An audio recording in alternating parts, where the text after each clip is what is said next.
Magandang araw mga kahomika mama. Welcome to my YouTube channel.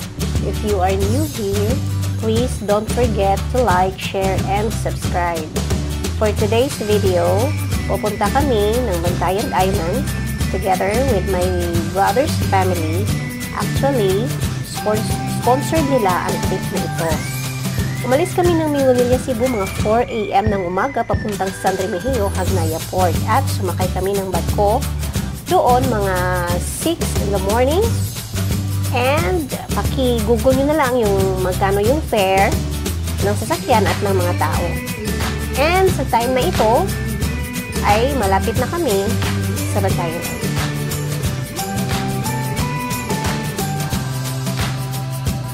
We are all very excited, especially me, kasi first time kong pupunta ng Bantayan Island.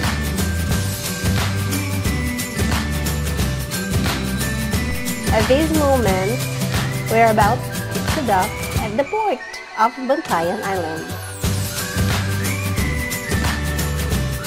At this moment, we are moving. Pakalabas na kami ng barko niyan.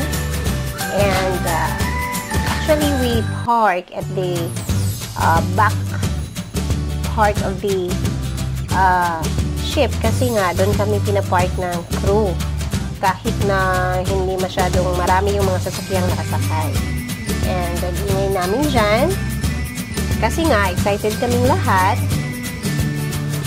And we arrived in Bantayan Island mga I think it's 7 or 8 kasi parang is 45 to 1 hour yung biyahe ng barko. And so maaga talaga kaming nakarating ng Bantayan Island kasi nga madaling araw kaming umalis or nag-travel papuntang north part ng Cebu.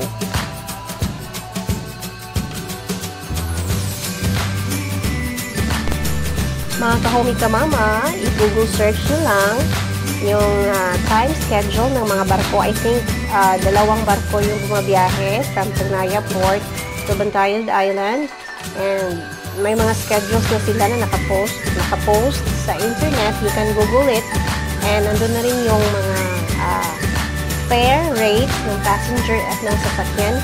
Kung magkano yung babayaran nyo, at least may idea na kayo before kayo magbiyahe, and you can manage your time travel if malayo kayo from Hagnaya Port. And at this time, papalabas na kami ng port area and check pa ng guard yung ticket namin. Baka kala niya wala kaming ticket. Yun na nga, so check, it's a protocol na check talaga nila yung tickets. So, yun na, papunta na kami ng Santa Fe.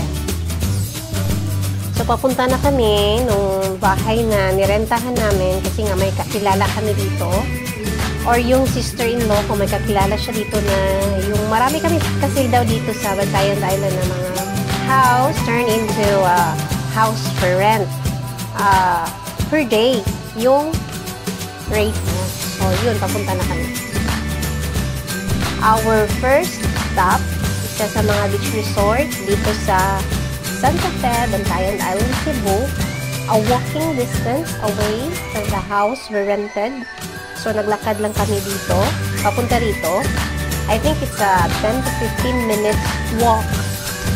And time check, it's 11 in the morning and napaka-init ng sikat ng araw. And then, ang mga beaches kasi dito is anong tawag dito? Magkatabi lang. Yes, magkatabi lang ang mga beach resort dito sa Santa Fe, Cebu, Bantayan Island, Cebu. It's a long shoreline, so marami talaga sila. Marami talaga ang mga resort. And then, naglakad-lakad lang kami ng konti to check if okay lang ba yung lugar.